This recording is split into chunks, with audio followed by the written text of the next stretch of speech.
नमस्कार विद्यार्थी मित्रांनो, एन्व्हायरमेंटल स्टडीजच्या या माझ्या यूट्यूब चॅनलमध्ये मी डॉक्टर बालाजी लाहोरकर आपल्या सर्वांचे स्वागत करतो. आपण या विषयाअंतर्गत ज्या ज्या घटकांवरती चर्चा करत आहोत हे सर्व संत गाडगेबाबा अमरावती विद्यापीठाच्या BA BSc सेकंड इयरच्या विद्यार्थ्यांसाठी उपयुक्त आहे. तसेच जे विद्यार्थी कॉम्पिटिटिव्ह एक्झामिनेशनची तयारी करत आहेत त्यांच्यासाठी सुद्धा उपयुक्त आहे आणि मराठी भाषेमध्ये हा संपूर्ण व्हिडिओ आहे. जर आपल्याला हा व्हिडिओ आवडला तर कृपया लाईक आणि सबस्क्राईब करा. प्रस्तुत व्हिडिओमध्ये अभ्यासाचा विषय आहे India as a mega diversity nation, म्हणजेच भारत एक महाजैवविविधता असणारा देश. जगातील 12 महाजैवविविधता देशापैकी भारत हा एक आहे. भारताचे 10 भौगोलिक क्षेत्रामध्ये विभाजन केले आहे.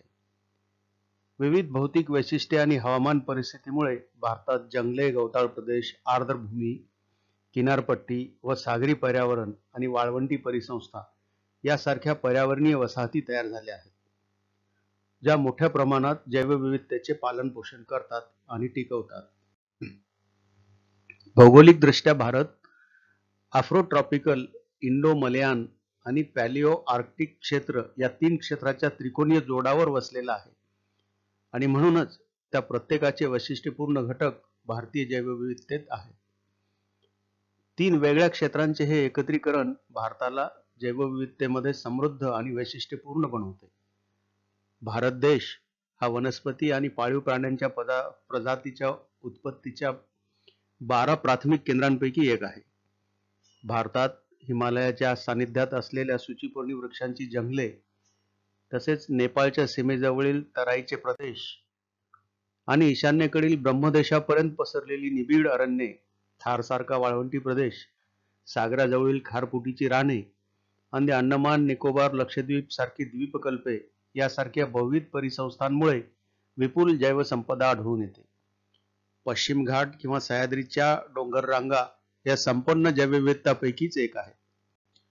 भारताला लाभलेले सागराचे सानिध्य, कमी जास्त पर्जन्यमान, मृदा प्रकार, भूशास्त्रीय स्तर यांचा वनावर झालेला परिणाम व त्यामुळे निर्माण झालेली विविधता यांचा एकत्रित परिणाम म्हणून येथे आदिवासांची विविधता आहे. भारतातील जैवविविधता पश्चिम घाट, ईशान्य भारतातील वने आणि केरळमधील सायलेंट व्हॅली यामध्ये टिकून आहे. परिस्थितिकीच्या दृष्टीने पश्चिम घाटाला विशेष महत्त्व असून अनेक जातींचे प्राणी, पक्षी व असंख्य प्रकारच्या वनस्पती तेथे आढळतात. भारतात उच्च दर्जाच्या सुमारे 27% वनस्पती आढळतात. त्यापैकी 1800 जातींच्या वनस्पती पश्चिम घाटात पाहायला मिळतात. सुमारे 5000 फुलझाडांच्या जाती पश्चिम घाट परिसरात असून त्यापैकी जवळपास 1600 फुलझाडांचे प्रकार जगात कुठेही आढळत नाहीत. घाटमाथ्यावरील जांभ्याची पठारे किंवा सडे ही अशीच एक नाजूक परिसंस्था आहे. सिरोपेजिया सारख्या दुर्मिळ वनस्पतीच्या प्रजाती काही विशिष्ट बेडकांच्या प्रजोत्पादनाची ठिकाणे अशा ठिकाणी आढळून येतात. भारतात पिकांच्या, पाळीव प्राण्यांच्या हजारो जाती आढळून येतात. वर्षानुवर्षे स्थानिक शेतकऱ्यांनी तेथील हवामानाला अनुकूल अशा जाती निवडून त्यांची प्रयत्नपूर्वक लागवड जोपासना केली आहे. म्हणूनच हा जैवविविधतेचा फुलोरा भारतात फुललेला आपल्याला दिसून येतो. अशा प्रकारे आज आपण पर्यावरणशास्त्रातील एका महत्त्वाच्या घटकाचा अभ्यास केला. मित्रांनो, तुम्हाला हा व्हिडिओ आवडला असेल तर कृपा करून लाईक आणि सबस्क्राईबचे बटन क्लिक करायला विसरू नका. धन्यवाद.